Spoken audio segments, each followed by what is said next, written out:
Kurssityönäni on vanhat stereot, joiden CD-soitin ei toimi ja josta puuttuu kaiuttimet. Avasin CD-soittimen ja katsoin, minkälaista tekniikkaa siellä on sisällä. Löysin vanhat tietokoneen kaiuttimet, joista oli johtorikki, niinpä vaihdoin johdon ja kytkin sen CD-soittimeen.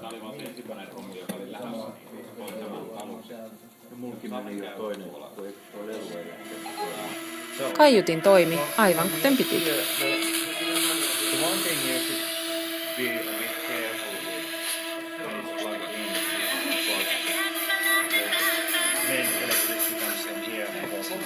Seuraavaksi kokeilin, mistä komponenteista saisin kuulumaan äänen. Tavoitteenani oli saada soittimesta kuulumaan mitä ihmeellisimpiä ääniä sekä lisätä siihen jonkinlainen palo.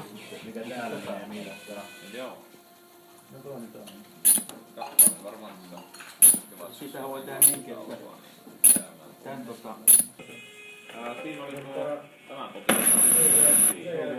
tässä oli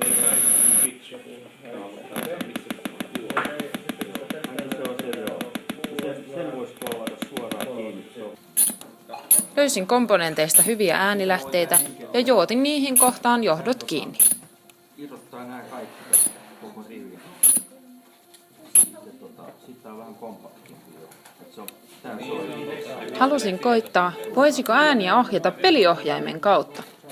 Avasin peliohjaimen ja kytkin johdot oikeisiin paikkoihinsa.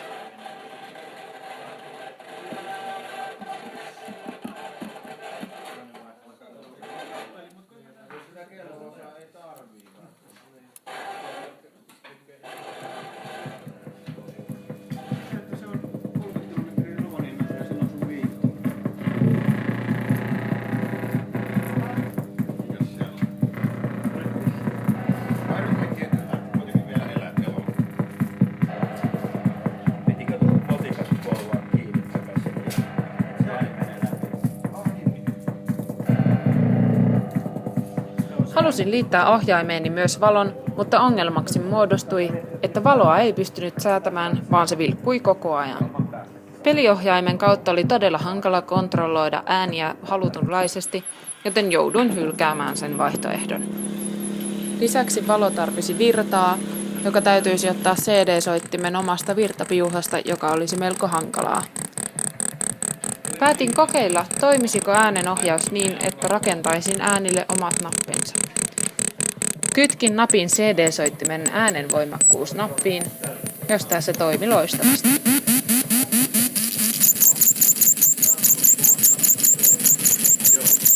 Nyt sain enemmän säätövaraa äänilleni ja pystyin säätämään ääniä jopa CD-soittimen ekvalisaattorista.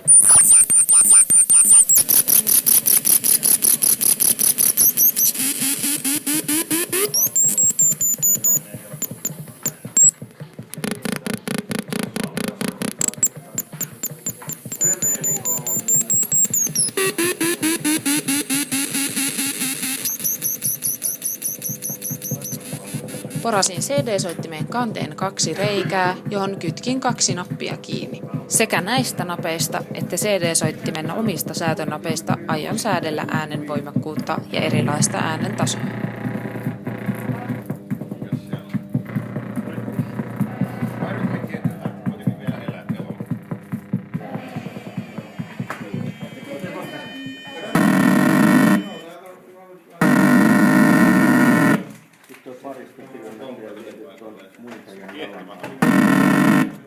Oli vaikea löytää mahdollisimman voimakkaasti kuuluvia äänilähteitä napeille, ja johtojen kytkeminen oli hankalaa.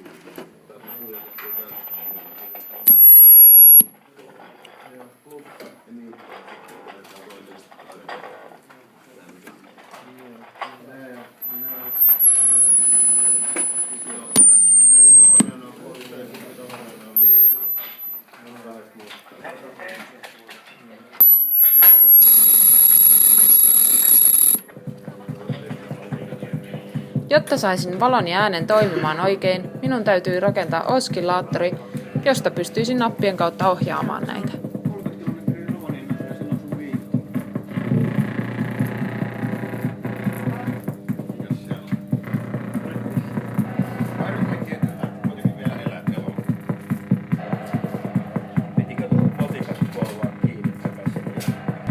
Nyt sain myös valon toimimaan niin, että sen nopeutta voi säätää.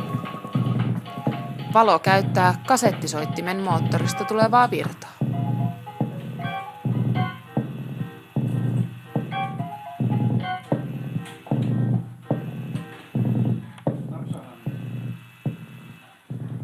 Järjestelin osat oikeille paikoilleen ja ruuvasin kannen kiinni.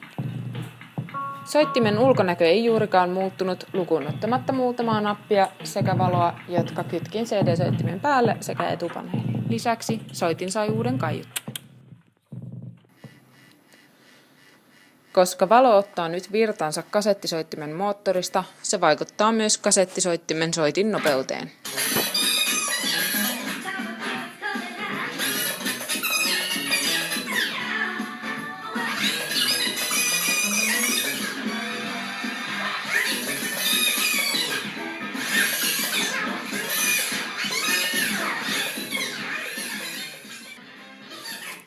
Soittimen päällä olevista napeista saa kuulumaan ääniä, joita voi säädellä CD-soittimen napeista.